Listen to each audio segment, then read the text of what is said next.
Hi everyone. నేను morning కోసమని ఉలవలు నానబెట్టాను. ఇక్కడ ఇన్ఫ్యూజ్డ్ వాటర్ కోసమని కొన్ని మెంతులు వేసి ఇలా నానబెట్టుకున్నాను. ఇంకా కొన్ని పాత్రలుంటే ఇవన్నీ వాష్ చేసుకొని నీట్‌గా నైటే క్లీన్ చేసుకొని పడుకుంటాను.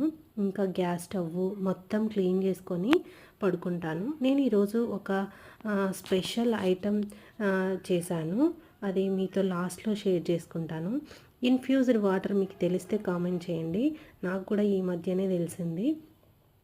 మెంతులు నానబెట్టుకొని మార్నింగ్ తాగితే చాలా మంచిదని అది ట్రై చేశాను. ఇంకా ఒక 6, 7 విజిల్స్ రానిచ్చాను ఉలవలను. ఇంకా వాటర్ అంతా పక్కకు తీసి పక్కన పెట్టుకొని ఇంకా ఈ ఉలవలను ఇలా మిక్సీలో వేస్తూ ఉన్నాను. బెల్లం కొంచెం వేసి మీకు ఎంత స్వీట్నెస్ కావాలో అంత వేసుకోండి. నాకైతే ఈ పూర్ణం చాలా ఇష్టం. దాని స్మెల్ అయితే ఎంత బాగుంటుందని. Thank you for watching.